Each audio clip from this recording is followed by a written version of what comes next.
Hello and welcome to our... Oh, God, what a terrible intro. I've forgotten how Grab to podcast. the audience through. Welcome to podcast. Really forgotten how to do a podcast. This is staying in. Well, yeah, these are traditionally unedited.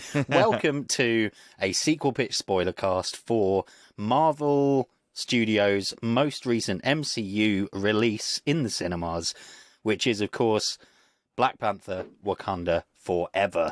I'm Drew Toynbee. I am joined by Ross Harmston. Hello. And Andy Henry. Wakanda forever. Wakanda Forever indeed. Matt still has 2 young children. They're still really small, so he's not been able to go to the cinema. So he's not made it. However, Andy is fresh from the cinema, like minutes ago, and Ross and I managed to see it yesterday. I ran home to do this. Yeah. And so we are going to do our traditional, I think, do we do thoughts and scores first and then... Spoiler-free thoughts and scores. Cool. Yeah, and then we get into the... Thank you. I'd forgotten. It's been so long. I've not done a spoiler cast for freaking ages. So, yeah, spoiler-free thoughts and scores. Let's go with the freshest person first, the most recent viewing experience, Andy. It's bad that my memory's so shit, but so there, I remember when we did our pitches for Black Panther, and I was skeptical about how they're going to do the funeral, if there's going to be a funeral, or you know, how are they going to do this whole thing. They did it in my view anyway. It was respectful. It was, I think, the best that they could have done in the situation they gave. I'll, you know, go into it more later, but it was, I was a bit anxious a little bit about how they were going to do it, but it was good. I did feel there was something missing from the film, but all around it was good. I did enjoy it. I'm starting to assess it because it literally just came out of the cinema, so I'm trying to think how was it in terms of an actual Black Panther 1 sequel, rather than, because another anxious thought I think was a bit like, is it going to just be another Black Panther origin, you know, or 5 if there's 5 or anything like that? Is it actually going to be a sequel to Black Panther 1? I think that's going to be a really, really good topic of conversation. I say mainly it is, but it could have. It's hard to say it could have been quote unquote better, but yeah, it's. They did. I think it was good for what they had to do and all that lot, and the story what they gave of Namor and all that lot was enjoyable. Namor. Sorry, I went on for Leonard Nimoy. Namor. Yeah, I was thinking of Spock. That would have been so much better. Yeah, he's got pointy ears. So he does. Oh my God, he does have pointy ears. And we never saw his ankles, did we, on Spock? Or did we? I don't know. Maybe. We must have done at some point. Yeah. I mean, although, yeah, to be fair, there was, is it Star Trek, is it Wrath of Khan, where it starts off and Kirk is climbing a rock face, and and Spock, I think, has to fly up and save him with rocket boots. Yeah. So, God. there we go. That's where they got the idea. Bastards. There you go. Ross, what are your spoiler-free thoughts? Okay. I think it's a good movie. I think that Coogler has done a good job with what hand he was dealt with in regards to the death of Chadwick Boseman. I do feel, however, that there is pressure on these movies to advertise other movies and series and things like that, which then can sometimes take away from the movie that I want to see, if that makes sense. I don't think it's as good as the first, and not because Chadwick Boseman isn't with us anymore. I think I've spoken about this before, like on some of these spoiler casts. It's very hard to introduce a bad guy and give them enough reason for you to care about him without it being a bit rushed. And I feel that Sure. I feel that the name of stuff was good. However, flashbacks and it was and like stuff with spoilers out of the way, I don't think it was enough for me in regards to opening up this whole new world, basically. Mm-hmm. I did really enjoy it. I thought the performances really outshone in this movie. Like, that's what carried it for me, is the actors' performances. I can't remember the mum's name. Well, the character is Ramonda, but it's Angela Bassett. Angela Bassett is fucking great in this movie. Yeah. Like, she has got some great lines in this. And Shuri as well goes through... Letitia White goes through... Wright or White? Right. Goes through a lot in this movie. And... And Okoye, she goes through a great... story. Like, I think they give the characters that weren't given that much in the first movie a lot more. So for me, like, I enjoyed it. I think it's more of a character movie. I think, Drew, you were saying that, like, it's definitely a character movie, which is what I kind of wanted. Like, there are things that I will talk about in the actual, like, when we talk about it, which I would have preferred them to do. But yeah, on the whole, it's a good movie. It's definitely a recommendation for me. Coogler did a good job with the stuff that he wanted to show, I think.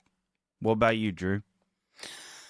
Yeah, it sounds like I might be the most positive. Not that you guys are being negative at all, but it's interesting. A lot of the things that you felt like didn't work, I didn't see at all. So, like Ross, particularly, you said it particularly with MCU movies, it can feel like it's devolving into an advert for a future film. Yeah.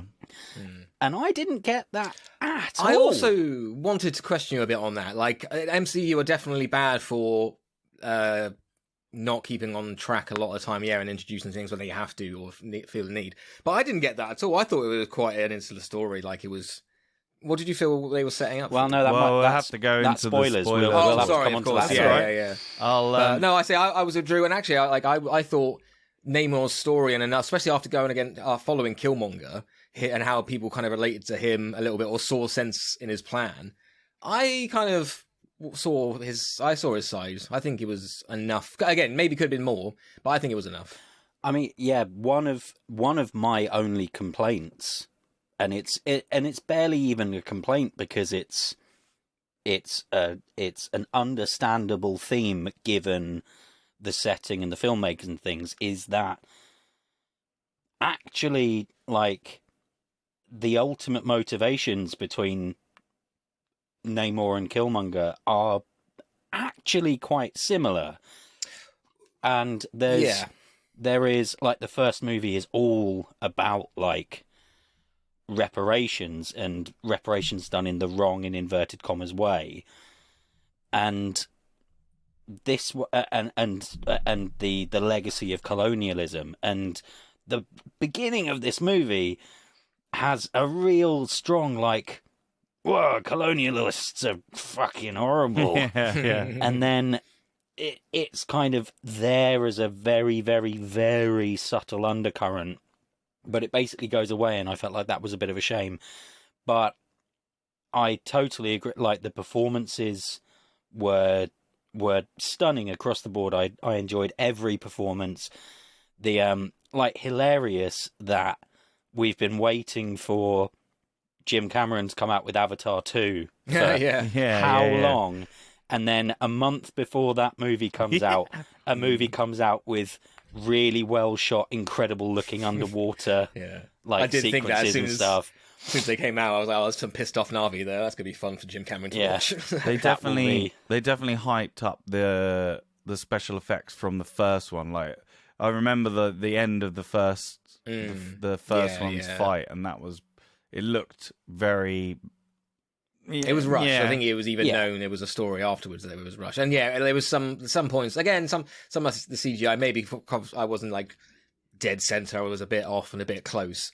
So I think some of the CGI stills, I think still the waterfall scene still looked a bit weird, but maybe that was just from where I was sitting. That it looked a bit off in the first one, and this one again, I was just a bit like, okay. I have to admit, some of the effects fell a wee bit flat for me, but not massively. No. But yeah, ultimately, I think the biggest piece of praise that I could give this movie is that obviously it was rewritten. We don't know how significantly, we don't know how much of this story existed in the draft that was going to go ahead with Chadwick Boseman.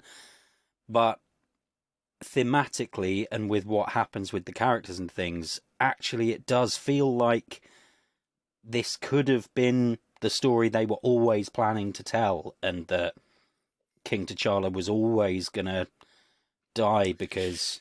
I don't know, because when there's a first scene, or within the first couple of scenes, when the Queen does something, she says something to like the UN Council, which I was a bit like, doesn't that kind of go back on what T'Challa did basically in the end credits? But I mean, she does have all right, no, that's getting into spoilers again. And yeah. She does. I won't say why, but I can understand her reasoning. But like leading up to it, I was just a bit like, it does feel like you're just kind of going back basically on something.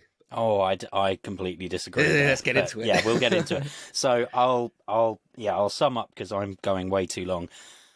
Performance is wonderful. Story and character motivations worked really well. There's some really interesting stuff with Shuri. Kind of 2/3 of the way, or basically the final act for Shuri is, as an emotional journey, is great. Some really unexpected stuff. The score was really good. Oh, I love the soundtrack. Yeah, it was great. It's not one that I haven't particularly carried it with me. I can't remember any melodies, but it's such a sensory moment. There's a moment with Namor and in his underwater kingdom, and I'll highlight it when we actually get to it. And that, like, the soundtrack was just absolutely stunning. Stormzy's in it. Really? Yeah, he's the one that's excellent. Like... that was a that good one. bit. Yeah, that was a banger. But yeah, great cast. Martin Sheen didn't need to be in this. Like, not Martin Sheen, Freeman. Martin Freeman. Yeah.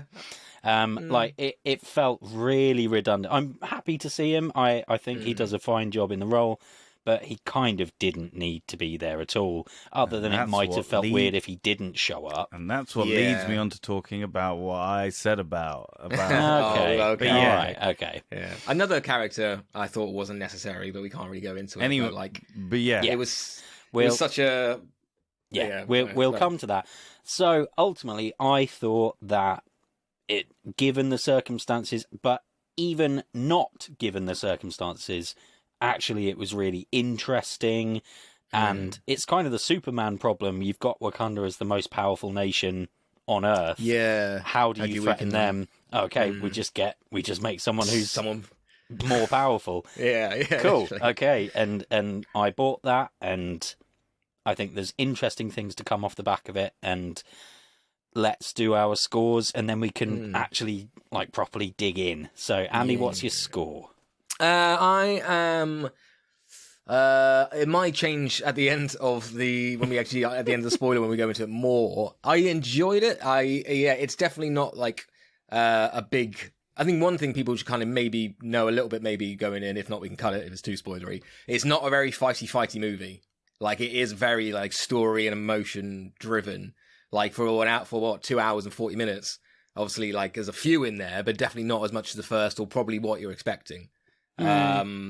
Really? So that's maybe I'm just numb to all the fights now. But I can remember like 2, and maybe they're just like little one. The other ones are little ones or anything like that. But I think anyway, it was more emotional driven than fighty anyway. But I'm gonna give it 3.5. Feathery ankle wings. Again, it might go up at the end of the thing, but well, no, actually, no. Sorry, it's 3.75. Sorry, that's it. I might go lower. I might go to 3.5, or I might go to 4. But at the moment, it's 3.75. Okay, Ross. I think that even though those things that I will talk about in the spoiler section, I thought about after and thinking on this movie, I still really enjoyed it. I still really loved the performances. I was in a shit cinema with loads of fucking kids straight after work, which kind of hampered it as well. So I'm always going to pay for expensive everyman or anyone so that they can't afford it and they can't ruin it. But I think the performances is what really carried it. And I loved, like, you'll know, sequel pitch pals, that in my sequel, I wanted it to be a character movie. I wanted the sequel to focus on the characters and how they deal with it, and they did that, and Coogler did that very well. There is something that it doesn't get a perfect 5 for me, but I will explain that in the spoiler thing as to why I don't think there's just like 0.10 marks off. So I'm going to give it 4.9, I think, for me. Okay. So yeah. And I'm very, very similar to you, Ross. I think what it does really well, I've already said these words, but I was pleased with what I said. What it does very, very well, in spite of what happened with Chadwick Boseman, and actually, and to the degree that for me it felt like the movie this could have always been the plan, and that's, I hope that is as positive as I make it sound. There are a couple of pacing issues, and the third act is the third act of a Marvel movie. And the good character stuff doesn't quite carry that. I think it might have been more interesting to have been less of what we got and more of what was elsewhere in the movie. But incredible performances all round, great design, great score, great, like, fantastic direction, a very, very fitting send-off, but yeah, there's I'm so desperately trying to be objective, because I want to just say 5 because it's such an emotional thing, and like, have never met Chadwick Boseman, but he's become this mythical figure, if you like Marvel movies, that he was just a wonderful person, and he embodied the character. But if I was just going to sit down and be like, I fancy watching a Black Panther movie, probably the first one, wouldn't it? It would be the first one over this one, not because Chadwick Boseman's in it and he's not in the other one, but it's a heavier movie. It's much more of a drama. It's not as much fun as most Marvel movies because of the content. That doesn't make it worse, though. Oh God, I'm giving it 5. No, I don't care. I'm being positive. I'm giving it 5. I'm giving it 5. I think they did a fantastic job. I think that it's as good as the first movie, but it's just different. There are still problems, but it feels really special. It's not fun.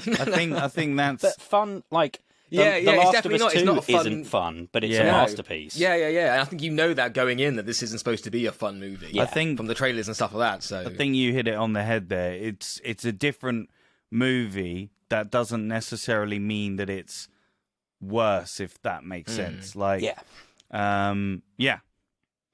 Cool. So, oh God, I'm just going to do our average because we don't have equals. That plus that plus that. Doing stuff divided by computer, 3. It comes out at 4.55. Nice. Yeah. That is, I think that's worth it. I mean, I would have given it maybe a bit lower. No, definitely not. No, don't listen to Andy. So yeah, it does come out 0.4 off of below Black Panther 1.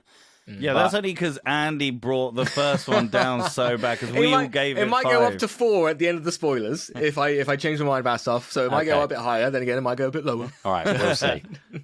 Okay, but there we go. So 4.54, very strong recommendation. Yeah, let's go into it. Not as actiony as other Marvel movies, and so if you're feeling the cost of living crisis and you want to wait until it's on Disney Plus and you can watch it at home, this is one of the Marvel movies that will probably work just as well because it's a character drama as much as it's anything else. Yeah, there's a couple of slow motion scenes which are beautiful. Yes, but I don't think they're not lost on a TV at home. Yeah. So. Okay, so there we go. Why am I even saying this? It's spoiler time. Spoiler siren. If you just wanted to hear, spoilers! Yep, spoilers, full spoilers, kicking off straight away. Like, I love the fact that we didn't even approach mentioning who Black Panther is. There were 2 guys behind me, like similar age to us, and like we've known. Here come the spoilers. Very, very last chance. Last chance. 3, 2, 1. We've known it's Shuri for a while. Isn't it in the trailers? You don't know, but there's the shot of the Black Panther in the trailer, and she's super skinny, and it's like, well, that's Letitia. These 2 guys were like surprised, were they? Like, oh my god! They were like all the way through. Like I could hit. They were chatting all the way through, but kind of being like, that's so cool. Oh, isn't that really interesting? Which was nice. I was okay with that. But then, like, just she shut does it, up. and they're like, I thought it was going to be Nakia. I thought it was going to be Okoye. I thought it was going to be Winston Duke. And it's like, what?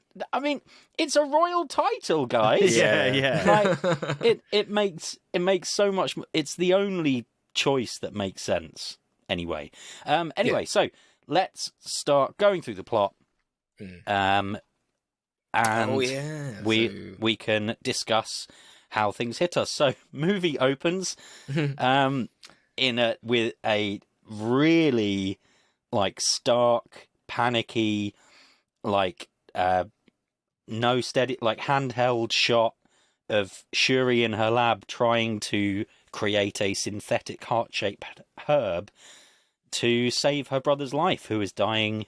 Like, in the process of dying now. Right, as they... From an unknown disease. Unknown disease. Yeah. And he dies. And her mum walks in and says he's gone, and Shuri breaks down, and you have the Marvel logo with, or the intro animation with only Chadwick Boseman, completely without score, which was very, very moving. And of course, just a reminder for everyone that Killmonger destroyed all the heart-shaped herb in the first one.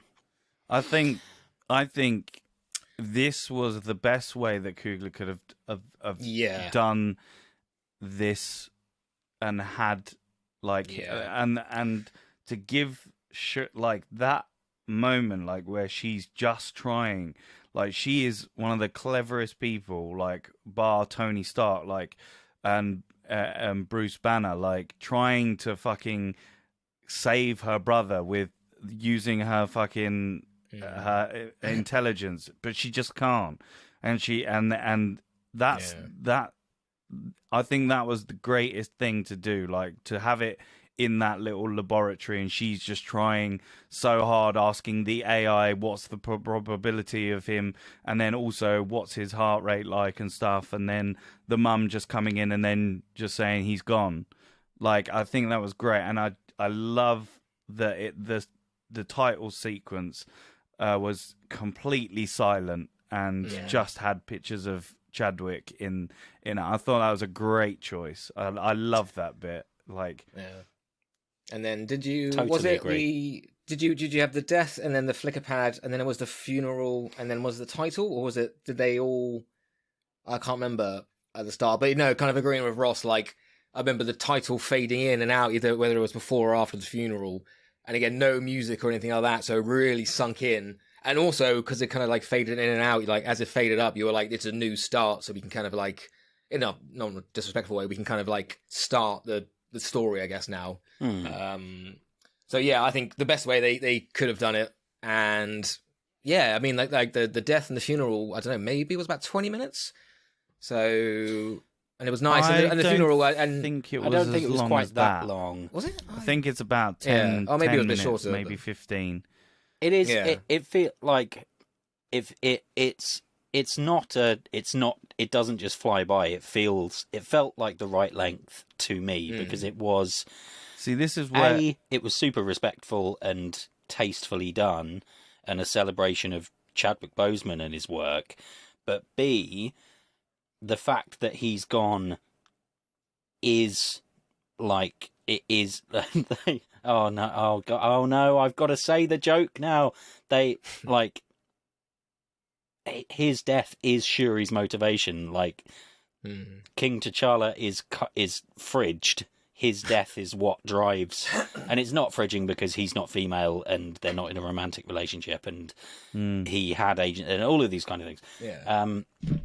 But his death, him being gone, is a driver for the whole plot. And so it doesn't. If the plot had basically been, it's set a year later and they've all moved on and here's a new adventure, then it would have felt too long.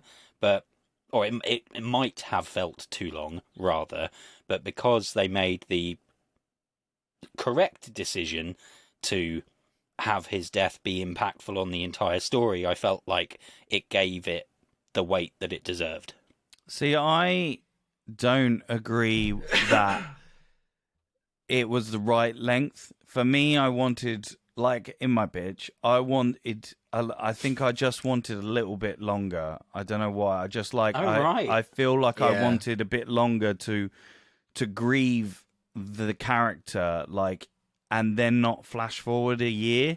Like, I think that the year, like, following a year thing works, but I felt that the funeral, for me, was over really quickly. I don't know why. I just felt like it was like, oh, okay, they're doing a celebration of his life, and then he goes up into the ship, and I felt that, I don't know, I feel that they could have, I just wanted them to, like, I know they don't want to focus on it, and I guess that's probably why they don't want to, like, bring the whole movie, like, to a standstill, because they've still got loads of stuff to talk about, and, you know, we'll talk about it later, but, like, loads of new characters to introduce and all that stuff. I don't know, I just felt it could have been a little bit longer for me, personally. Okay.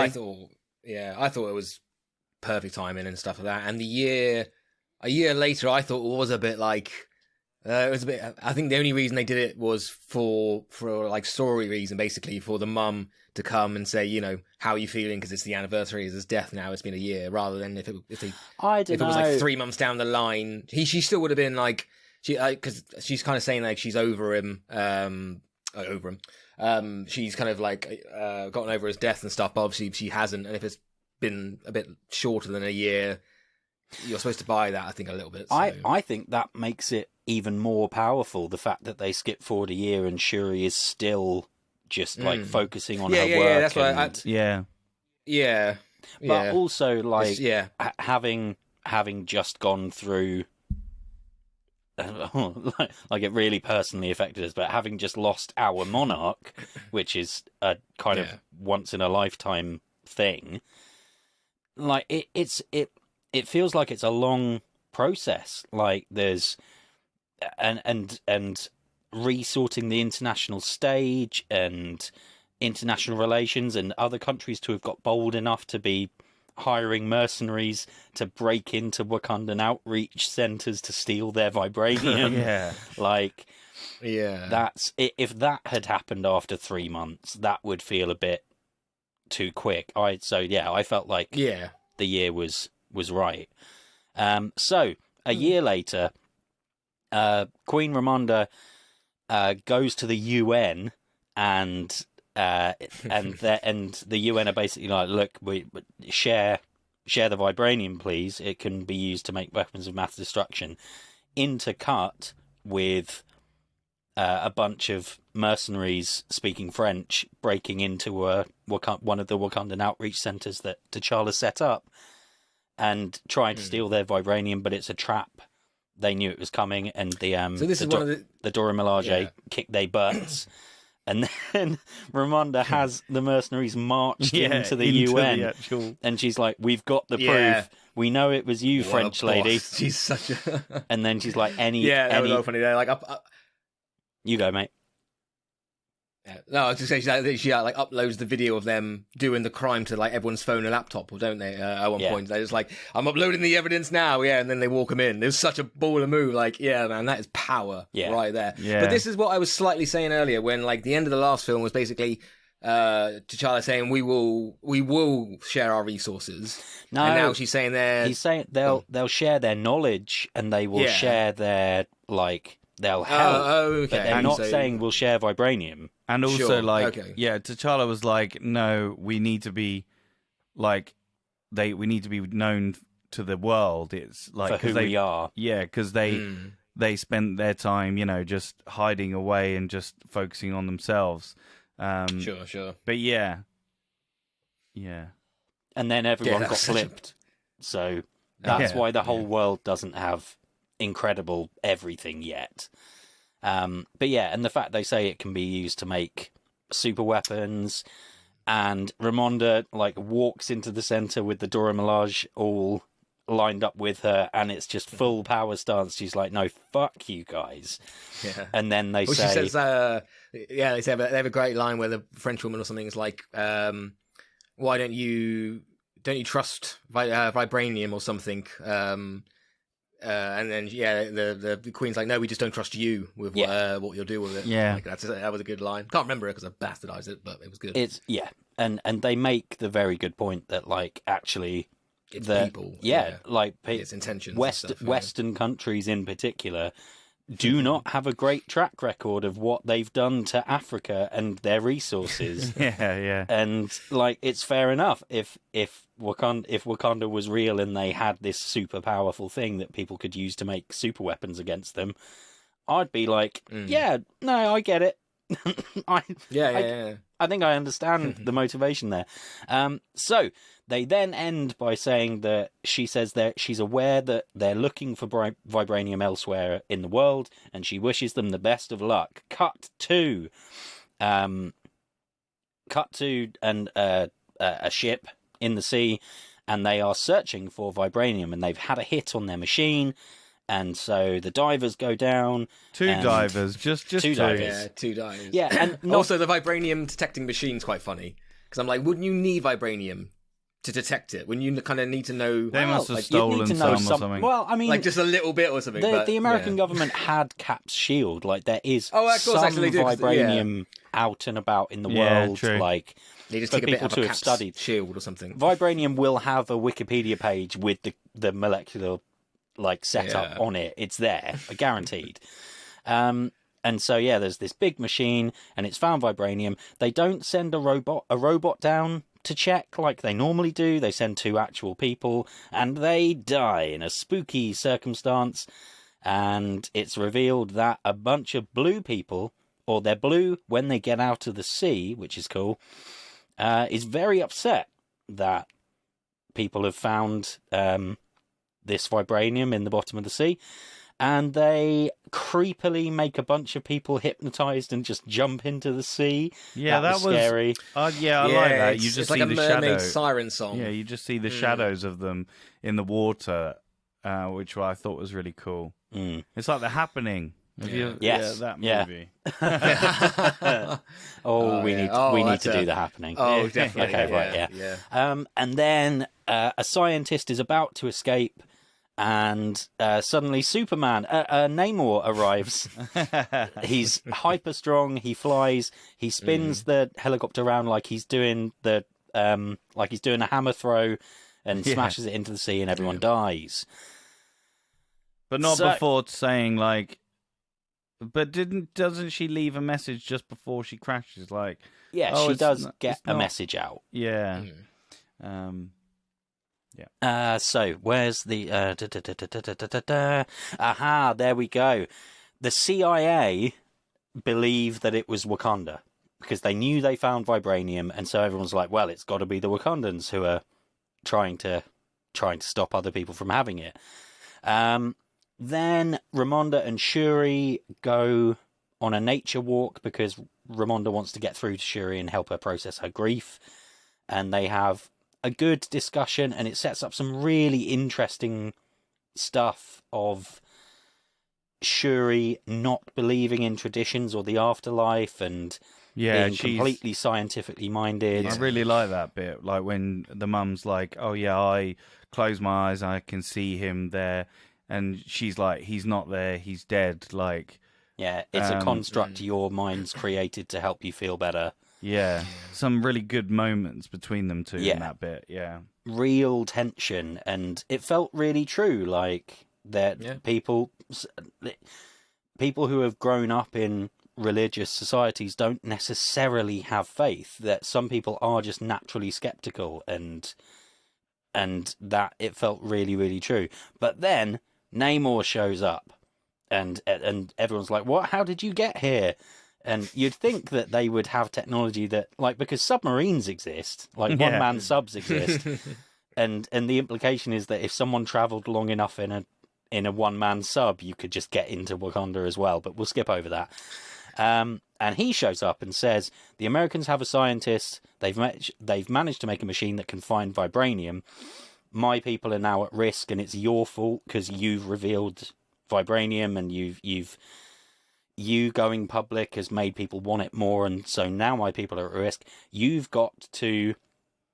Does he explicitly say you need to go and kill the scientist who made the machine, or does he say you've got to bring me the scientist? I think he says go and get the scientist for us, blow this little shell by tomorrow or whatever. Blow the conch. Yeah. Oh, yeah. And I'll be back. So we have our inciting incident. The heroes have their mission. They've got to decide what to do about this scientist. Just before that, he manages to put the machine on the beach with no sound whatsoever. Yeah. Who the fuck did it? No one knows. He just plonks it down. They do. There is one line between, like a throwaway line where they say, and he had others with him. So they are saying other people were doing that while he was talking to them, but it's like, well, yeah, but he wasn't blasting a boombox at the same time. Like, they're in the middle of the bush. Fucking hell, this is fucking heavy. Someone else, can you help? So they break down the machine, and they're like, oh, it's interesting because some of the parts are custom, but some of them look like they've come out of a scrapyard. It's someone scrappy. So they do some detective work. They find out it's a student who is at MIT in Boston in America, a 19-year-old student by the name of Riri Williams, aka the new Iron Man, or as her moniker is properly, Ironheart, which was cool because she was due to have her own. She was meant to come in a Disney Plus series, but they've introduced her here instead. I expect she's still going to get the series.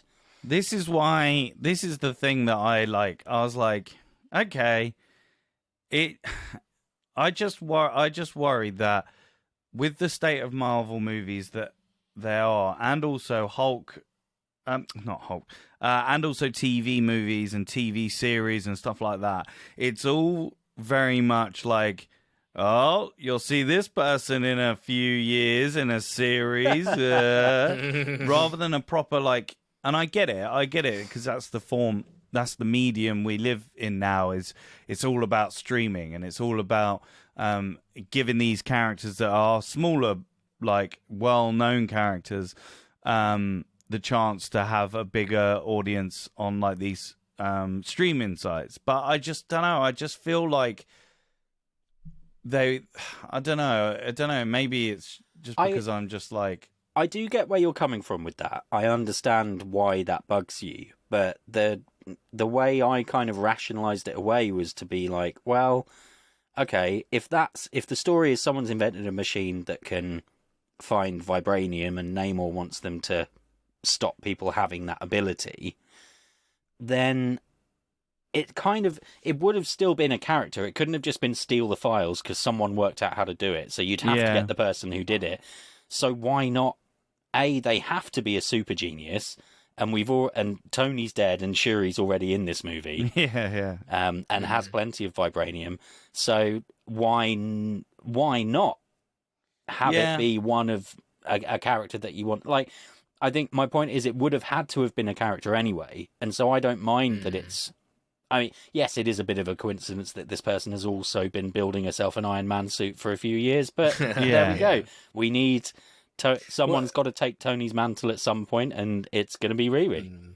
Yeah, because either that, or you get someone who's just going to be killed off next scene by the villain. Exactly. Yeah, I think that's the way to go. Like, oh, I'm just a normal, I'm this person who's really smart, built this, and then they're dead. Or comes in, and then Nemo kills him.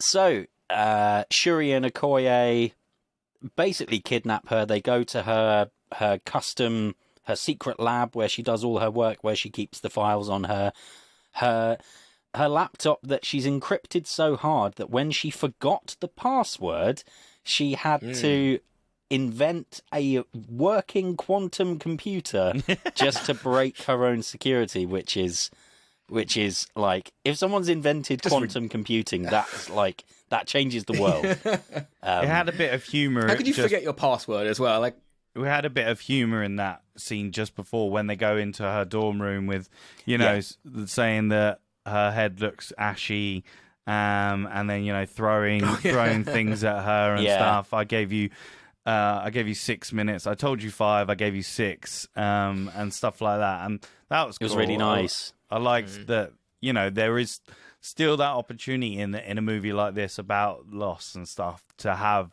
those moments of comedy and and like Shuri's enjoying being out and it's her beginning to come back to life, but then things go to shit and she doesn't, which leads us to they go there, they realize the FBI are coming for them, that no one knows how they found out, but the FBI are coming.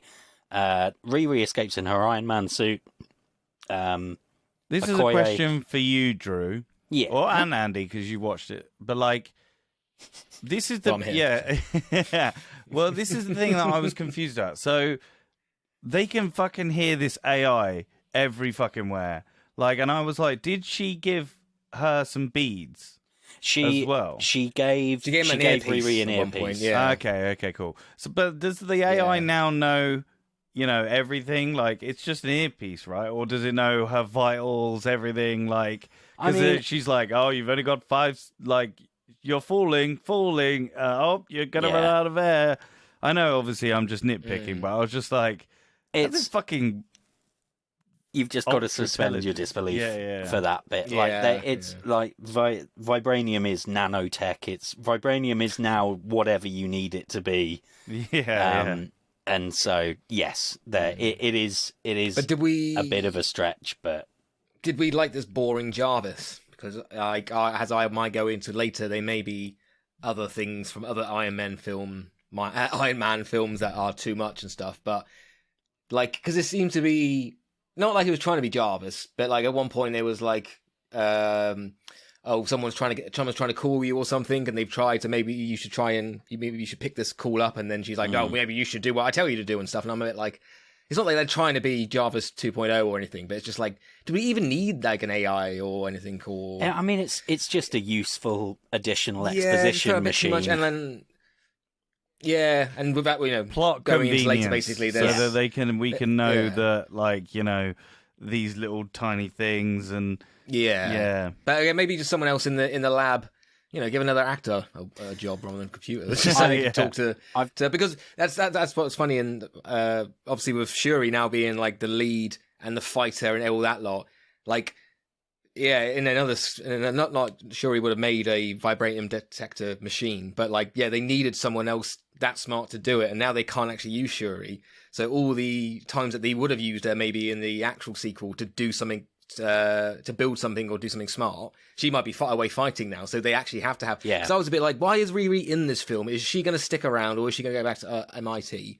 And I liked in the first one, just how smart Shuri was by herself, and she was the only. she was like the smartest person maybe in the world at that point. So yeah, I guess you'll find out in Ironheart the series. Yeah. But yeah, so they have a serviceable car chase. Yeah, I mean there was a sick move where she like plugs it through the back put the spear through the car, and then it flips. So that was fucking good. Yeah, and that then was cool. The first introduction of the water grenade when they get yes, love those. Those were the slow motion moments where they have a water bomb that explodes and everything goes slow motion like Zack Snyder, and you can see it, everything. That was sick. It's really done. It's done well though. Really absolutely, cool. It was really good. Yeah. I have to admit, there's. Sorry, hold that thought, Andy. When Riri has to fly super high to take out a drone that is tracking Shuri and Okoye, which is, I was like, oh, good, yeah, because that would be happening. Like they never reference that kind of stuff normally, and so she has to fly really high, and I felt like it was a really missed opportunity not to have her mention the suit icing up like happens to Tony in the first Iron Man movie. And she never says it, and I just wanted her to be like, oh, I wonder if they toyed, because the thing is, I would have heard that negatively more than like, I would have gone like, oh yeah, even if it was like a callback or something, if he was like, oh, it's going to ice up, or I hope it doesn't ice up. I was like, I'm glad she didn't say that. Oh, I really wanted that. But anyway. Yeah, I think that would have been hit or miss with people and stuff like that. I was just going to say the spear through the car, it was a great bit of action and all that lot. And it's just funny because when you're like making a movie, you'll have to like hide CGI things away or, point the camera differently. And the car literally goes up the car chasing them goes up the spear and then spins off and tips. And just it's funny because in movies you have to hide that, but now it's literally just a spear out of a car, and they're like, yeah, we don't have to move it or anything. So just something I saw that and I was like, I wonder if like Ryan Coogler kind of just hit himself in the head and went, why not doing that in the first one? That's such a cool move. Yeah. Yeah, I mean, who knows? They might have had it and been like, oh no, we don't have a good way to put it in the first one. So Okoye's like again got a lot more in this movie as well. Like her, she's like really good in this movie. Like especially when she's she's got those scenes with Shuri being that sort of parent to her a little bit, and her talking to the AI in the car. She's like, I don't like you. Stop this car right now. And then she gets a fucking badass fight. Yeah. She fucking takes on like fucking 4 of them. Yeah.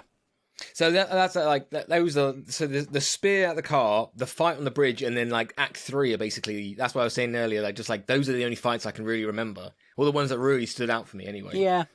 Yeah, that's because apart from that, I just think it was all emotion. Boo! There's no fights. But it's like that. Those, unless I'm missing ones or there's short ones, those are the ones that I really like stood out and I remembered. Yeah, like the warrior when they were fighting each other on the bridge. Yeah, and if she sees the big warrior from the pissed off Na'vi, and he goes warrior, and then like that's a bit of back and forth later and stuff. So she was good. She was really good in this. We haven't got to when she's stripped of a rank. Well, yeah, that's coming. So the fight on the bridge is the Talocanians? I don't know, the people from not Atlantis. Show up on a killer whale and blue whales as well, which is just fucking sick. Okoye kills 3 of them or hits them in ways that should have killed 3 of them, but they get up and fuck right off, which is terrifying. There's just one move in that I was like, oh, that's fucking sick, when he hits his weapon on hers and it like pushes her back and it rings the fucking spear and she just like slams it in the ground to stop her from going backwards. That was sick. I was like, so cool. Yeah, really good fights in general through this movie, but just when there are fights, they are good. When they're there, yeah. And then Okoye gets blasted into the water with a water grenade. Shuri, they crashed Shuri's motorbike and Okoye's car, and they brought Riri down with a spear and knocked her out. And Okoye's the only one who wakes up, and so Shuri, actually no, they're gonna kill Riri, and then Shuri wakes up and says, "Take me to see Namor, like, take me as well. Don't kill her. And so they abduct the Princess Shuri and Riri and take them away. Ramonda then, back in Wakanda, Okoye gives her report, and Ramonda, having said to Okoye, I don't know how I feel about Shuri being in the field, is understandably extremely upset and fires Okoye, strips her of her general status and kicks her out of the Dora Milaje, and it's really intense. Yeah, that scene was the highlight of the movie for me. It's when she's like, I've lost everything. Yeah. Like, yeah, and then obviously coupled with her going, Mother, please, like, just let me stay. Like, just a highly charged emotional scene, which was great. Yeah. I will definitely imagine that there will be some Oscar nominations going around for this movie. I hope so. I do hope so. It would be deserved for these performances, 100%. So Okoye leaves, and Ramonda has to go to Haiti to find Nakia, played, of course, by Lupita Nyong'o, who disappeared after the blip, after T'Challa disappeared, and has just been living there and running a school or an orphanage or something like that. And Ramonda asked for her help to find Shuri and Riri. Shuri meets Namor, he shows her around, he's really polite and respectful, and he's like, look how amazing my city is, and everything seems cool, but then we get his backstory about how his people were getting sick and they wanted to leave, and so they made a medicine that stopped them being able to breathe water, but because his mother was breathe air, they can only breathe water. But because her mother was pregnant, he was mutated. He says the word mutant. He was mutated, and so he can breathe both, and he ages really slowly, and all of this kind of stuff. And when his mother dies, a couple of hundred years, not a couple of hundred years, like 50, 60 years later, he returns, and the Spanish have now invaded Central America and have enslaved a bunch of people, and he goes on a murderous rampage. Again, it's kind of fair. And so he's like, right, here we go, here's my pitch for you. The other countries want our stuff, and they're evil, and they're going to come for you. I've got this gigantic army, and so if you work with me, then we can kill everyone else and everything will be fine, or we can at least rule the world. This is where, like, the plan totally changes, isn't it? Like, it's about the scientists, and then he's like, nope, actually, I'm just going to kill everyone. Yeah, regardless. I like, again, like, you know, obviously you had Black Panther, which is focusing on African culture. I like that they brought in Namor and gave it that, is it Aztec? Yeah. Like, culture and Mexican culture and stuff really like that. Cool. Really cool. Yeah, I think that was good. And also for Marvel and Disney as well to highlight, you know, what the fucking Spanish did. Yeah, like, and colonialism in general is pretty cool for a giant corporation that supports bills in Florida that are notably anti-minority people. But there we go. Yeah. So Shuri obviously says, "No, I'm not going to do that." And then Nakia, who was recruited by Ramonda, shows up and kills one of the guards and saves Shuri and Riri, kills a guard, which obviously is like, uh-oh, this means war. So they return to Wakanda. Namor shows up. There's a big attack on the city. How'd she get in? Don't know. She just used a little submarine thing. Yeah. She snuck in through the whole entire city with all the guys. She held her breath for a long time. No. She went to the antechamber where Riri and Shuri are being kept. Yeah.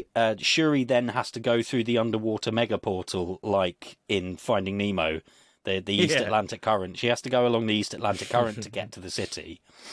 So they're not that deep in the first place. But yeah, they the people of Namor's country. For God's right, okay, no, come on, I've got to find the actual name. Talakan. The king of Talakan. The people of Talakan attack Wakanda. They F everything up, and Namor goes to attack Ramonda specifically, and lobs a load of water grenades, floods the throne room, and Ramonda drowns. So does Riri, but Ramonda drowns because she saves Riri, and Riri is resuscitated, and Ramonda fucking dies. Did not expect that. I didn't expect that. Absolutely not. I guess it works for the movie because then it sends Letitia right into like a different kind of Black Panther, like and it gives her more to go, you know what, fuck everyone, like I just want vengeance now, which I guess works. I was surprised. I was like, oh, okay, oh, she's dead now. I thought this was going to be a new direction for like the next like couple of films for Black Panther. She's just going to be like a dark or vengeful one, and I was quite on board for that. And then it turns around at the end. I think she even has like right near the end when she does. Well, won't spoil it, but when she doesn't kill Namor at the end, she basically says the same like speech, I think, from Captain America from Civil War that T'Challa had, where he's like, "We've both been consumed by vengeance" and stuff like that. And I was like, that's why I was a bit like, this feels more like another origin story than a sequel. Like, I don't know if that was supposed to be a callback, but I was a bit like, why did you just be? You spoke to fucking Killmonger as well. I was a bit like, oh, it'd be great if she did this, and then in 3 movies she had another scene with him, and he's like, oh, I totally tricked you or whatever. But I was up for her being dark. It was being a bit like gritty. I get that. I think that's a personal preference thing, and it would have definitely been an interesting decision for them to make, to have her be a darker character going forwards, but it gives her more stuff to play with, doesn't it? Like, it gives her character even more of a journey in a movie where she already has an intense journey, and I felt like it worked. It worked for me, but I understand Andy's disappointment that they don't stick with it. Personally, I would have loved for the character to be so different to T'Challa, who especially with Killmonger, but like other people I think as well say, T'Challa was so noble, what kind of queen or Black Panther are you going to be? And he was so like courageous, what are you going to be? And just to be different to that, and I do feel it was a bit not cheap, but it was basically the Civil War story that we've already seen. And this leads me on to the point that I said right at the beginning that I was hoping to get to, in that it's this storyline of the antagonist being anti-colonialism and being like, no, we need to strike first to protect ourselves. It's just the same. It is the same thing. As the first movie. And so actually giving Shuri that extra journey where she actually joins the bad guy for a bit and is like, yeah, fuck everything, or doesn't join him, but sees it from their side as well. And is driven by hatred. And what I found interesting was that the quote in Civil War is, hatred has consumed you, I will not let it consume me. Where in this she's like, hatred has consumed us. But I mean, like, he did go after in Civil War. He did go after the Winter Soldier for like the whole film. So hatred had consumed him, but it's a nice line. But, also, can we just talk about fucking Winston Duke and how fucking good he is in every scene that he has? As M'Baku, like every scene he's in, I'm just like, oh god, you're so good. And even like all my audience that were watching, every time he was on, they were laughing at, or like just.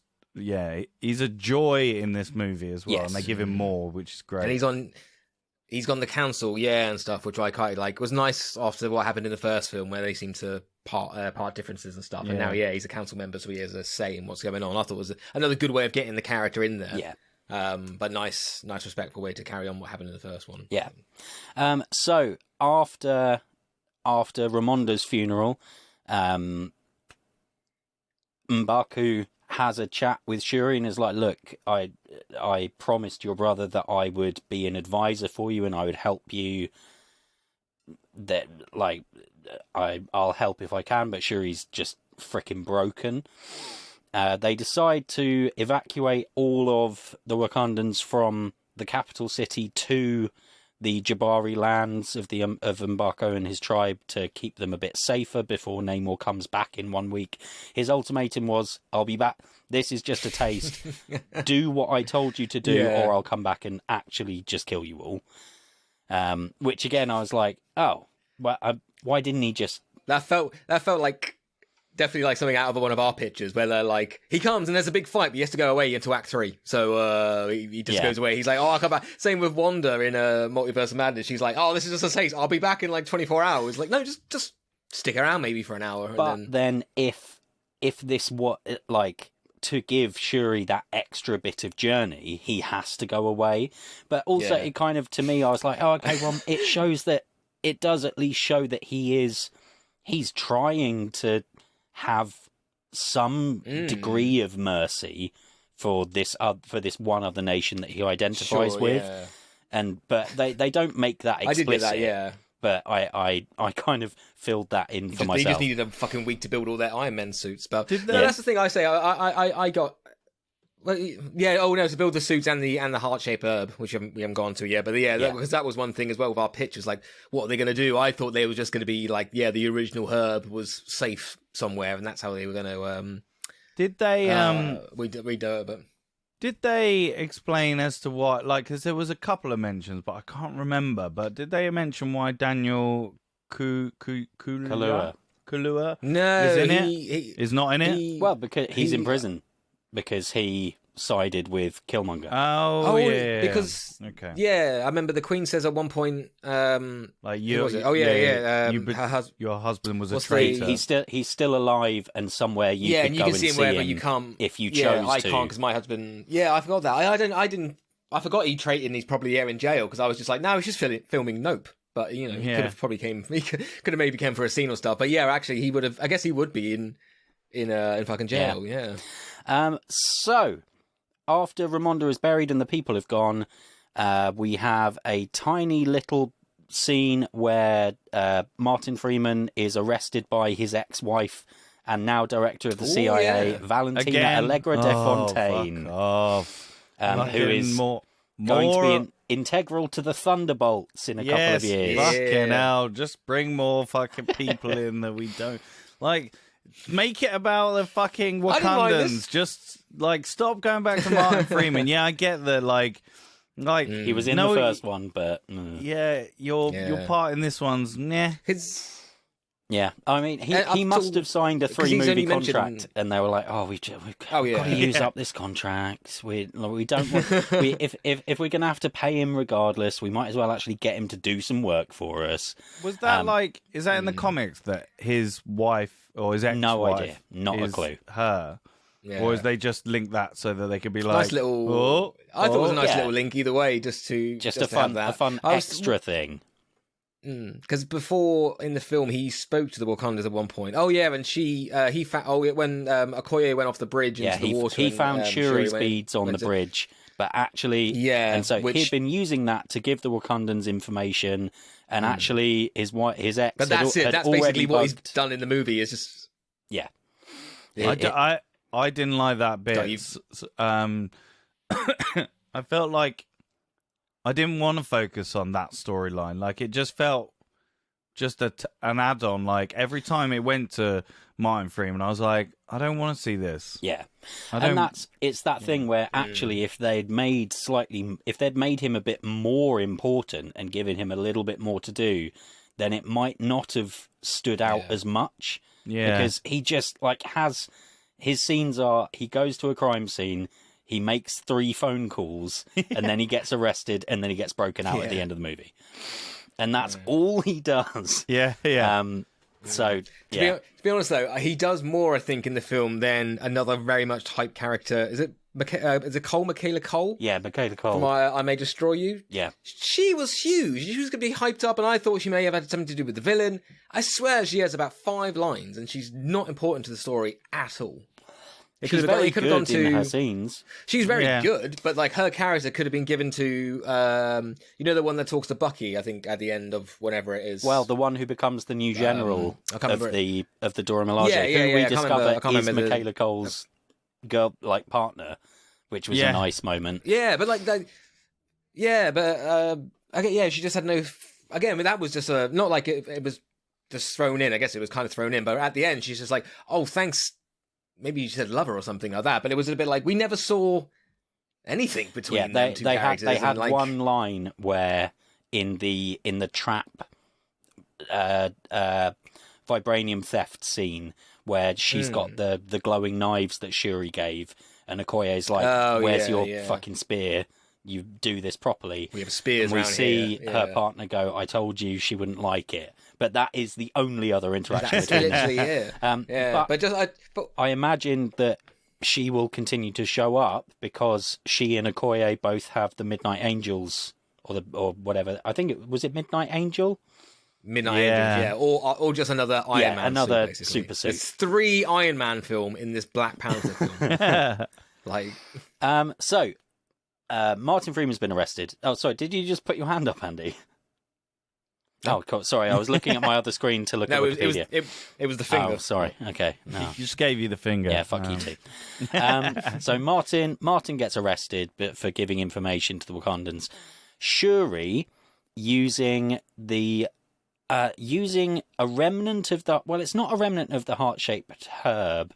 It's the Namor's Namor's bracelet, which has some plant fibre in it that came from soil where...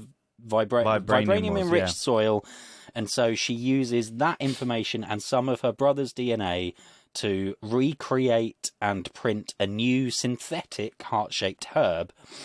She takes it, she does sort of she gets Nakia to do the words of the ceremony, but she's like, no, don't bury me or anything, bollocks to all that.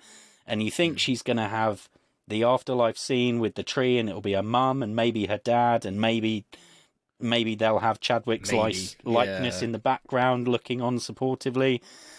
And instead, she wakes up in a creepy version of the throne room with goddamn Michael B. Jordan. Yeah. Michael B. Jordan's Killmonger sat on the throne, and like that totally got me. I did not expect it. Really good though, and really good. Fantastic. Yeah, because it shows that she's, you know, that's the part of her that is dominant and is dominant in her at the moment, and like so good, like and he had some great lines in it as well, like great little double bluff, because you think, oh, it's going to be a little touching moment with her mum or something. Yeah, well, and it shows a montage of flashes of her mum as well as it's going into her system. It's such a rug pull.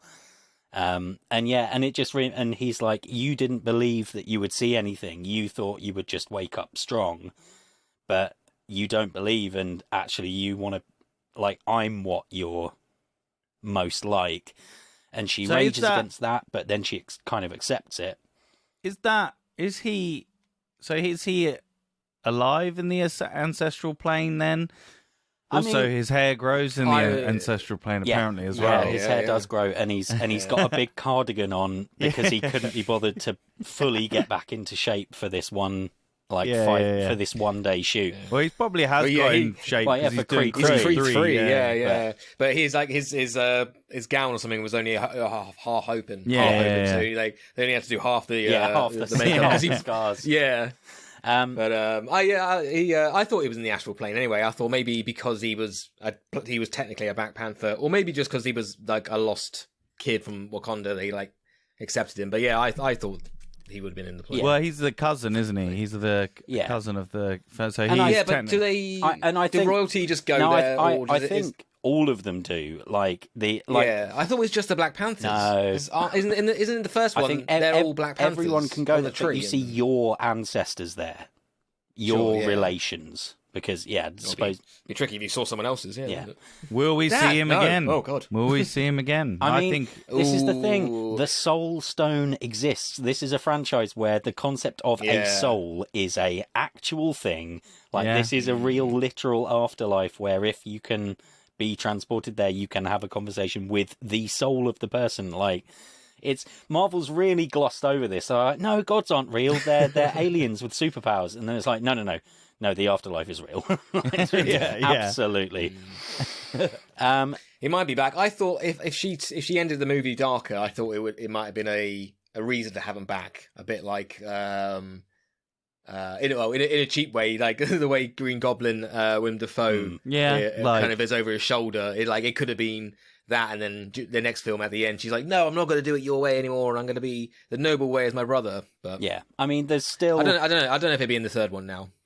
I doubt it, but I mean, well, it would be a crowd-pleasing moment if he did show up again for something. So she wakes up. She says it doesn't work. She's really upset and thinks it didn't work because she didn't see her ancestors, and she's really upset. And then she slaps a table because she's upset, and it's a normal human slap of a table. But then she punches one of the Black Panther suit mannequins, and it flies across the room. I also saw this, and it did work.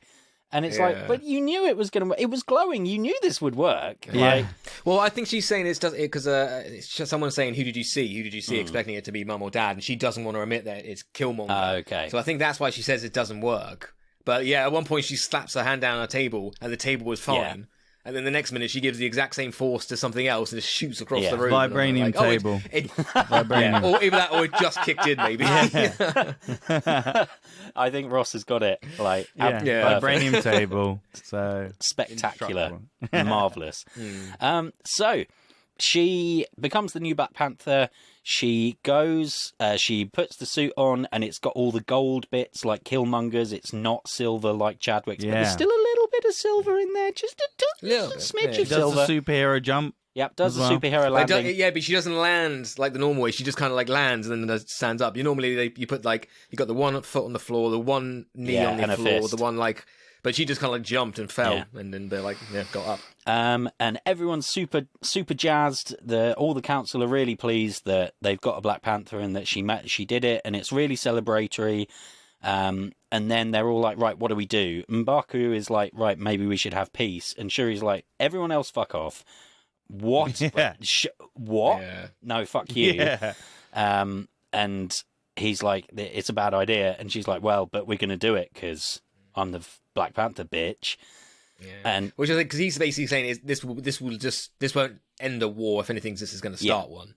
But I like how she's just so clouded. Yeah. She's just like, I don't care and stuff. And he especially after the first one, and he's literally kind of being the voice of reason and being like, no, we shouldn't fight. We should try and do this a bit of diplomacy and stuff. And she's just like, fuck. It really faked me out as well, because when he was saying his people, they call him Kukulkan, which means it's the name of the winged serpent god. They see him as a god. And so I thought he was going to say, if we can make him... I thought they were going to do a 300 and be like, if we can make him bleed, they will lose faith. Yeah. And then... but actually he was just like, no, if we kill him, like, they're not going to stop. They'll go insane. And so that just got me a bit. So Shuri wants revenge, but she doesn't want to put the people of Wakanda in danger. So she's like, right, we're going to get a ship. We're going to sail out into the middle of the ocean. Plan in the fucking world. Yeah. What was that plan? For the Wakandans as well, who are like technical, like, put a speaker in the bottom of the ship. And then fight them on a boat. I love the boat idea, because it's a bit like in, what was it, BVS, Batman vs. Superman, when everyone's a bit like, oh, take the fight away from the fucking, like, town and the people. It's like, I understand that. But I almost, when they said, like, take it away. Exactly. I would expect them to go, like, let's just go find that little island, which would have been even sillier, maybe. Yeah. But the idea of them taking a big boat out, and they know that the enemy lives in water and could probably take out a boat, and they're like, but we'll be fine. We'll be fine. We can swim. And it's the smallest submarine as well. Like, it's really big. Tall. I don't know what is inside this. It's really tall, but, like, really small, like, area, width. Yeah. Like... but we do see Shuri and Riri being like, well, but we've oh, sorry, my son is grumbling. Okay, we're good, I think. Shuri and Riri are like, okay, we do have to work out a way to weaken him because otherwise, like, we're not going to be able to damage him at all. But they've had fights with him and stuff, haven't they? I think maybe M'Baku had a bit of a fight, and that's why he's like, I don't think we can win. Well, this. yeah, he didn't have a fight. He tried to hit him with his stick, and he just put his arm up and smashed it, and then absolutely demolished. I thought he died in that bit, because it looked like that was. Yeah, I thought his like whole chest caved in. Yeah, but, like, it was the wooden like armor. The wooden armor over his vibranium armor. That broke. We'll talk about it at the end and stuff, but the outfits in this, like all the costumes and stuff in this film, were so good. I hated the Midnight Angels design. Yeah, I was fully with the Koye. Yeah, I was like, that's hideous. What are you doing? Yeah, but it looks like something from, is it Shape of You? Shape of like, or no, actually, it looks like it looks like either Hellboy, you know, the fucking from Hellboy, the like Doug Jones's. Yes. Yeah. I was like, oh, it just Abe looks a bit Sapien. shit. It didn't. Yeah, I was sorry a if big you fan. can hear my son. It looked a bit like, I don't know, trying to be Mangry or something. It was just an Iron Man suit with like a belt tied around the head. It looks like. Yeah. For me, it was just a bit. Yeah. I didn't know. Wasn't a fan of that, but the wooden armor. I can remember T'Challa's lover. What is her name? Nakia. Her outfit at the end. Yeah, her very super Eternals. spy wetsuit. Yeah, it looked like Eternals. And yes, it did a bit. But I really liked it. Koye, when she was fighting on the bridge, when she had to take her coat off, basically, and then she had like a new like red armor-ish. Awesome. Great costumes. Yeah. But Shuri and Riri realise that all of the other people from Talokan have to wear masks with water in them to be able to breathe. But he doesn't. But he can still breathe underwater, but he doesn't have gills. So how does he get oxygen underwater?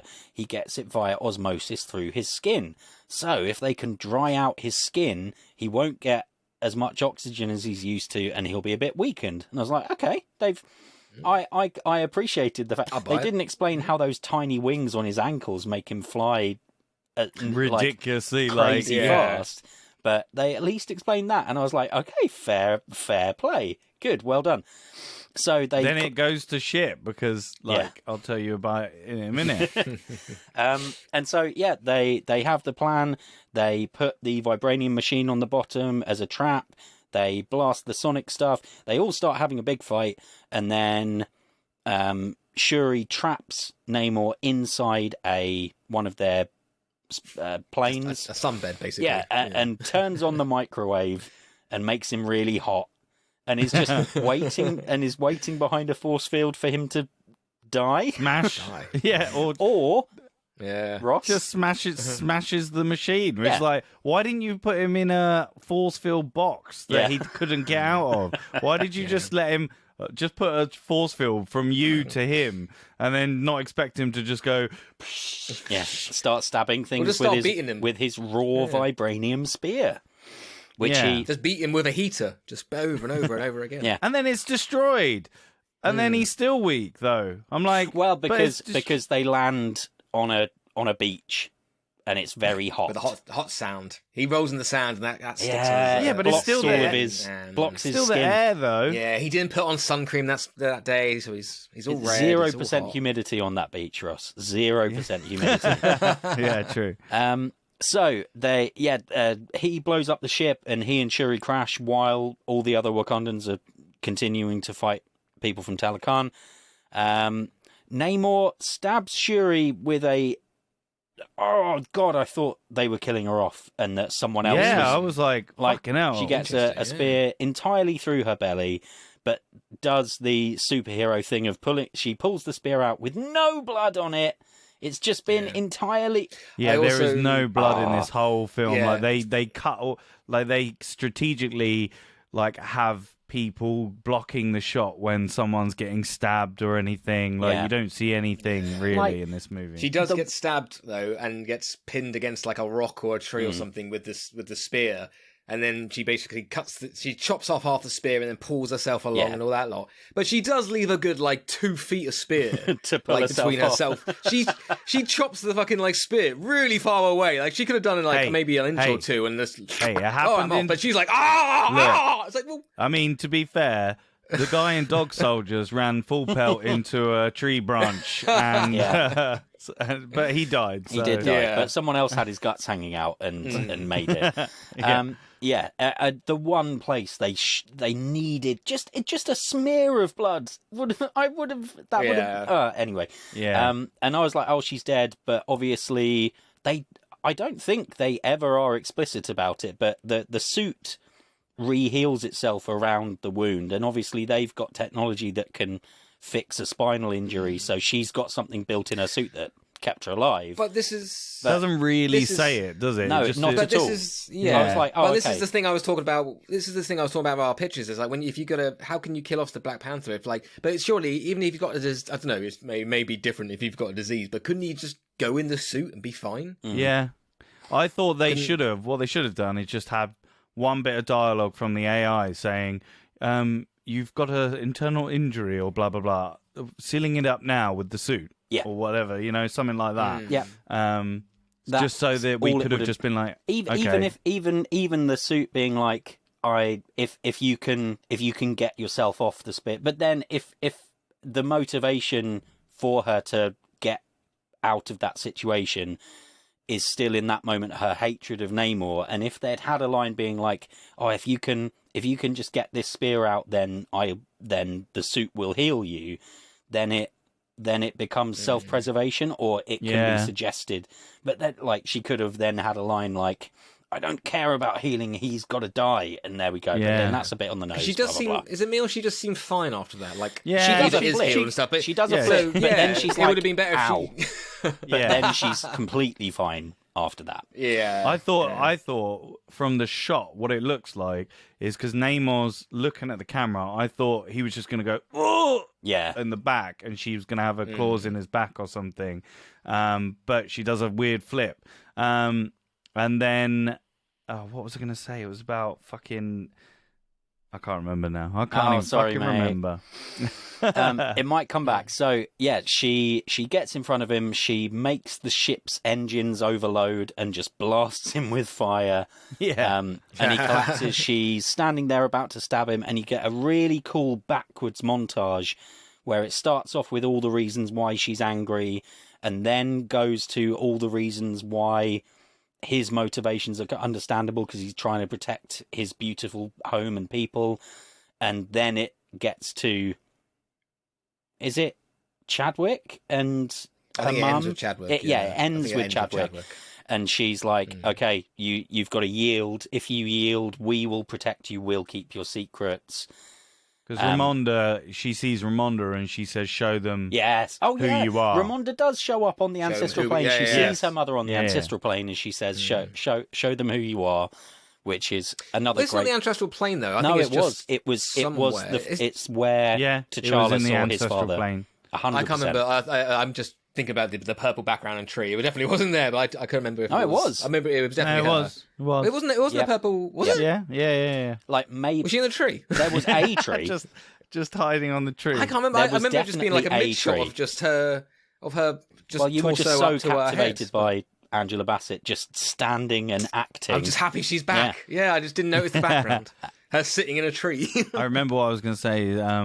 Namor loses one of his wings. Yes, she rips one of his wings off. Does it grow back? Is it? I'm guessing not, because he's so in pain and so hurt and all that lot. But also, when we're talking about how these little wings support his whole weight, but yet it can be pulled out pretty easily. I have to admit, the way that he flies, I really liked. I like it. It's like he's dancing on air, jumping off and it. like he has to move his center of gravity back and push his feet forward to stop. Yeah. When you think about it, they've been doing that with Iron Man for years. But the fact that they put that much thought into it, I appreciated. How does he move through the air with these wings? Yeah. Because it sells, maybe because we are used to say Iron Man and people flying around with but a bit of physics and stuff. So he is like that. I think it would have been really noticeable, if he just flew and he was Superman. A bit rigid and like Superman basically. So those wings coming off. Ouch. He yields. He and Shuri fly back to the ship where the final remaining Wakandans are all surrounded. Like 6 of them left. Like they killed about. Yeah, Shuri is responsible for the deaths of many people. That idea about taking it on a boat. And also, when they do yield and when they stop, it does an aerial shot of the submarine, and there's all just like what are they called again? The Atlantean, not the Atlanteans. people of Talakanians. The Talakanians. They're just like halfway up the submarine on the wall, just like standing there.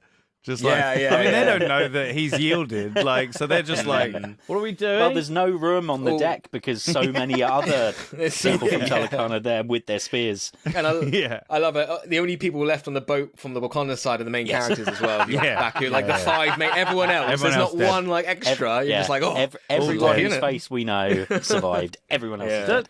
Also, just quickly, because do they have regeneration? Because obviously they don't die, do they? I'm guessing so. That's I don't think because they're mutants that they have regen. Because obviously she, what's his face kills. Well, she thinks she's killed. Well, she stabs like 3 on the bridge. Yeah, I think they are maybe then, or they can only be. Like, it's not really explained. The thing they had that turned them blue and made them have to go in the water was to heal a disease or protect them from a disease, so maybe that's the reasoning. But again, it's not explained. They should have just they should have made. I mean, it's just a little thing. They should have got Chris Nolan in as a consultant for a day to do a couple of exposition lines in this movie. So the fight is over, and then we get the ending montage effectively. So Namor's cousin Namora, but he took the name Namor. And it's a great explanation for why he takes that name, because his name is Kukulkan, but when he kills all the Spanish colonizers, a priest says it calls him something. It's love. El Nino sin amor, a child without love, and then he's like sin amor. I have no love. I have no love for the surface world. So it makes sense for him. Why is his cousin called Namora? But anyway, no lover. She's pissed off because she's like, the idea of you surrendering is really upsetting. But he's like, look, this is good because Wakanda has no other allies in the world. Like, everyone else is against Wakanda because they have vibranium, so that'll be good. Riri goes back to Boston. She has to leave her suit, but Shuri rebuilt the car that ended up in the river that used to belong to Riri's dad.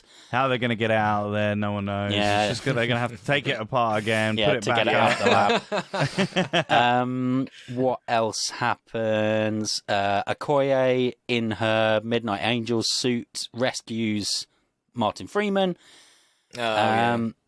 And then the end of the movie. Yes, thank you. Oh yeah. So you're like, they're gonna crown the ceremony. The new Queen Shuri, and then out pops M'Baku. And so I found this really weird because it shows the waterfall. They're all there. They're all happy and doing all the chanting. They're chanting Shuri's name. The ship arrives. The new sort of high priestess who replaced Forrest Whitaker, thank you, is like, I present Princess Shuri. M'Baku walks out and says the Black Panther won't be joining us, and everyone looks really happy. Everyone's smiling. It's like they all knew this was going to happen. And then he's like, I want to challenge as king. So I presume Shuri is just going to be the Black Panther and not Queen, and and everyone was on board with that, and that's fine. But then why announce Shuri if they all knew? They all knew this was happening. It's solely for the audience to make us feel surprised. But in universe that didn't make much sense. But so it would have been actually a nicer. It would have been a nicer scene if Shuri literally metaphorically gave him a crown to say if she actually yielded to him. Because from what happened, and he's like, she'd be like, come back to Wakanda basically. When she gets her powers, she proves it by arm wrestling him, and she beats him in an arm wrestle.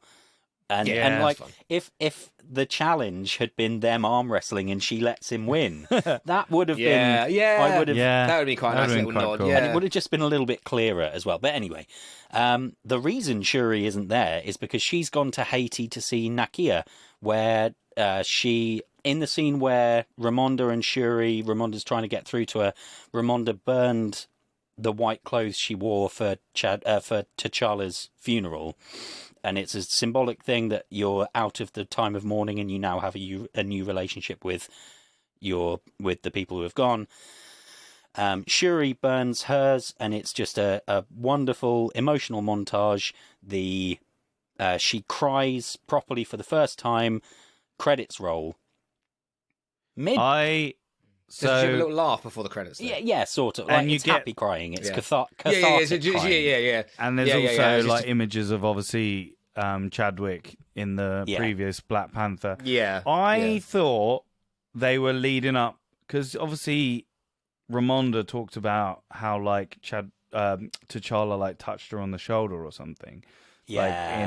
I thought they were going to have. They didn't obviously have to have. They just have a hand on the shoulder, and then maybe she looks back and there's no one there. She wouldn't look back, I don't think. We would have just seen the hand on the shoulder. It would have been Chadwick's voice or something like that. He would have said something, and then maybe she looked around, and maybe there's no one there. I think it was enough to have her cry, but I don't know. I was expecting that to happen, and it didn't. And I was like, oh, okay, I guess. But like, it's still like a good performance. I just was expecting that to happen. Maybe it probably wouldn't fit right with the tone. Those expectations. Yeah. No, I think it would have worked either way. I like the little laugh at the end because it's just like, obviously she's thinking about her brother and all those times, but it is a bit like, not like it needs to be answered. It's just like, what are you? When you have like grief or sadness and you just have that little laugh sometimes. Like, what is that? That starts this new thought or life or plan. I like that. Yeah. Then we get a mid-credit scene. Yes. Not an end credit scene, just a mid-credit. No end credits. You get for our friend Chadwick Boseman, which I thought they might put at the beginning, honestly. But well, they did that with the flicker pad. I think that was there. I thought you were about to say they did that in Flipper. What? To our friend Flipper. So the mid-credit scene, Nakia then comes from the house because Shuri asked to be on her own to do this, and she's got a kid with her, and she's like, "This is my kid." And actually, the reason I ran away after the blip was because I was pregnant, and we'd already decided that we didn't want our kid to have to grow up with the pressures of royal life. He has a Haitian name, which I can't remember. Toussaint. There we go. Toussaint, which is very sweet. But then he's like, I've got another name, though. Yeah. It's only fucking T'Challa, son of King T'Challa. Yeah. And which is interesting, because unless I've missed something, this doesn't like this isn't a typical Marvel end credit scene or mid credit scene where it's like leading to something. No, I think this was just a nice wrap up. I think it's setting up for the future of maybe like them having another actor play T'Challa. Like, it does effectively mean when Letitia Wright is done done with being in Marvel movies, they're like, well, hey, it's a lovely tribute to the character as well, and to keep the name, to keep him alive. That was really nice, but also thinking cynically, in 15 years when we've had Avengers 7 and Letitia Wright is like, nah, I'm done. I'm done with Marvel movies now. I don't want to be Black Panther anymore. They can be like, fantastic. We get to do the storyline of the 22-year-old awesome, like, coming back to the kingdom and being like a Lion King accented story. Haitian Black Panther. And how does this all work? So So one that's the end. There's one thing I wanted to, unless I missed it when I went out for a quick wee break. The relationship between Shuri and Namor. Did you guys like that? It's like there was no romantic ties. It was basically kind of like diplomatic. It was like Queen and King talking. There wasn't even and I didn't see anyway a little like, oh, he's cute or she's nice or anything like that. It was I don't pure think like I don't think it needed that for me. Like, I think it they was had good, really but good just... chemistry. Like there was because they're nothing similar. Like they're very similar in how they are. Like in terms of the character. It would have. I just like. I think when Namor was basically saying you're with us or against us. That big long speech when she's like, we can try and work together and all that lot. I was like expecting, or not looking for. I was expecting one hand to touch another or something to kind of give that like help us. And maybe we can work together in different ways. But I just really liked it. There was nothing. It was literally like a queen and a king almost sitting opposite a table, going like, let's negotiate some shit. It would have felt cheap. The what's her name? Black Panther. Shuri. Is it Riri, the Ironheart? Yeah. Like how Shuri's now taken on the mantle of kind of what Chadwick Boseman was like. Yeah, with there was being the older brother. Yeah, there was even the shot. So in the first Black Panther, where he walks into her lab all in black and they clasp hands and they have Shuri be. They do almost exactly the same thing with Shuri as. But she doesn't stay. She doesn't stick around, which was like I thought that would have been. You know, she's got to do a series. Yeah, she's got to finish MIT and all that lot. But that's why I was thinking like, oh, is she going to be now part of Wakanda? Is Shuri going to be like, oh, stay here and I'll teach you basically everything I know. You don't need to go to MIT. She'll be back. I think she'll be back. She's definitely coming back. But I got that as soon as she walked in and she was in black. I was like, it's a callback to the first one. I know that. Ironheart TV series. In November 2022, Coogler and Feige were revealed to have discussed a potential third Black Panther. Of course they fucking have. What are we talking about? Yeah. And earlier this month, in November 2022, Moore stated that the Disney Plus series Ironheart would serve as a direct sequel to Wakanda Forever, with Thorne returning to reprise her role as Riri Williams in the project. So there we go. It'd be interesting to see if when they do a sequel to Wakanda Forever, like, because obviously she's got that fire in her. She has got that Killmonger-esque type in her. They can always call back to it a bit. That's not as much though. I think there's still more for her to play. Like she has got that fire in her but she's got no one else to lose now. So it's a bit like what can push her over the edge. One of my biggest nitty picky bits, or maybe big nitty, but big. And I think it was one of the things I had because you were with me and you that went head to head with Black Panther, wasn't it, Rob? Yeah. So I had a problem with this with your pitch, and again, if it was me and Matt, I still would have had a problem with his pitch. But like, I don't think Black Panther turned up till like Act 3 in yours, and it happened in this one. Yeah. And for the titular character not to be in it, it definitely, and maybe just because when you watch the Iron Man film, Iron Man's obviously in it, and then he gets the armor and stuff, and it didn't really, for a lot of it, it just didn't feel like a Black Panther sequel. It felt like a Wakanda show until they got it. Until until Shuri got into the suit. So that was if anything, my biggest, fault with it is just like, it was missing something, and I don't want to say it was missing Chadwick, but it was definitely like, maybe if they got her in the suit earlier, but then it would have changed most of the movie. I think, I don't know, I think that, for me personally, obviously, we talked about this in the sequel pitch, but like, I like the fact that she battles with, not wanting to be in the suit, not wanting to take up the mantle of Black Panther, and because she doesn't want it. Like, I like that. I wanted that from my sequel, and I kind of got it. Because she wouldn't. Like, she's lost literally.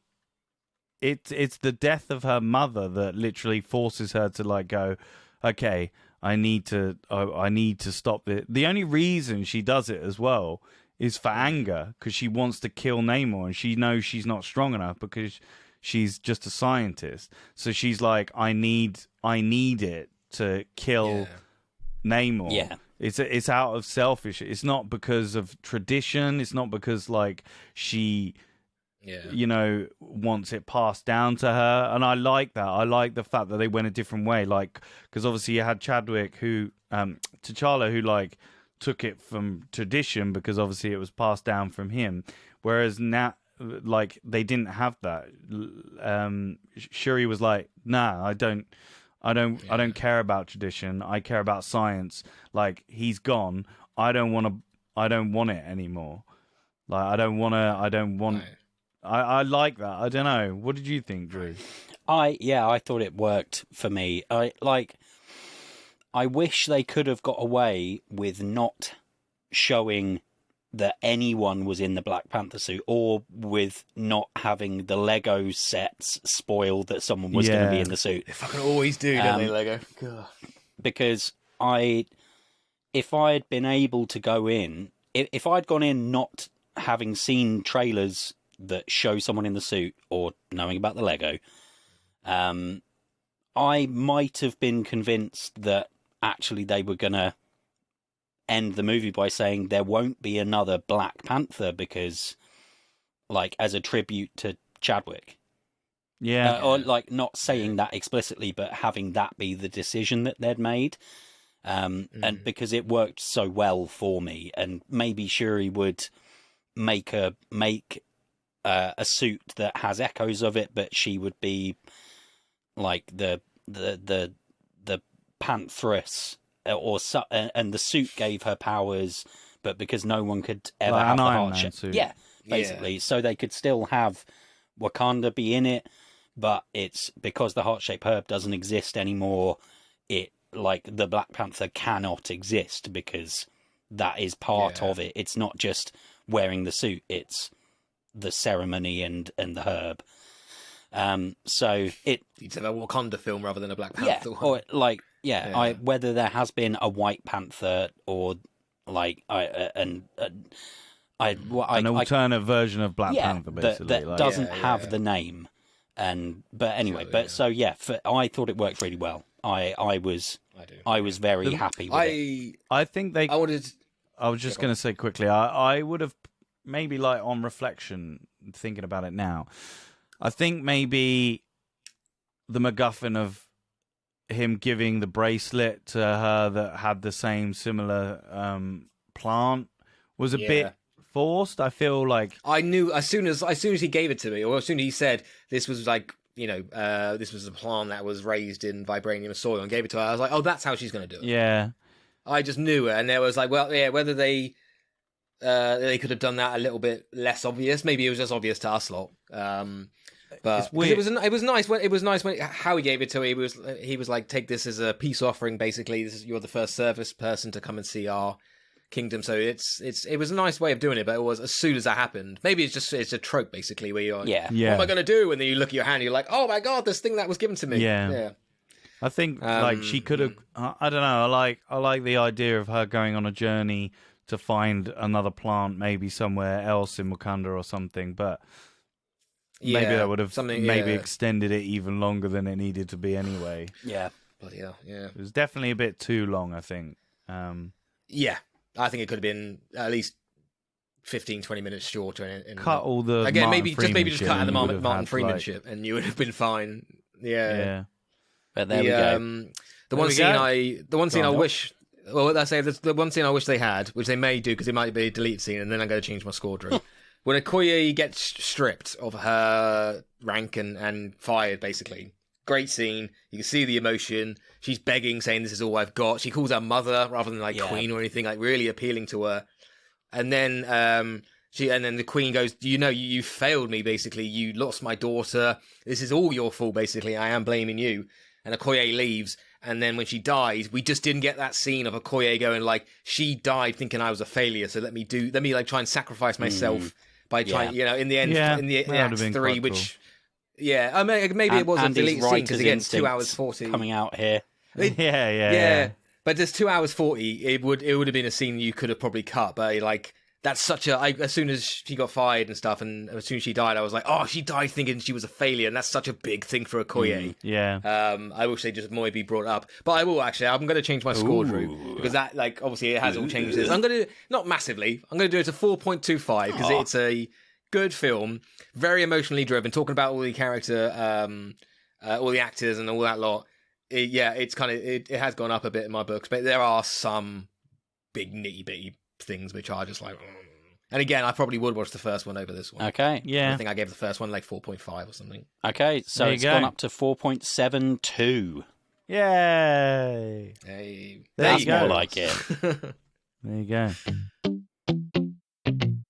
Right. Well, that's it. Yeah. Bye. That's it. I guess we've talked about it. Bye. See you later. As always, the call to action is if you like our podcast, please tell other people to come and listen to it. If you found us off a random Google search looking for Black Panther: Wakanda Forever showtimes, we hope you listened to this after you saw the movie. And we have a Patreon at Sequel Pitch. At patreon.com/sequel pitch, if you fancy chipping us a couple of pounds or bucks or whatever currency is native to you a month to help us keep paying for the software that we need to make this podcast work, that would be fabulous. Do they have currency in Wakanda, or is it just vibranium? I feel like they've entered the Star Trek Federation. Like they have no need for currency. They just, I was just like 2 vibraniums. So that's what our Patreon costs. Yeah. So there we go.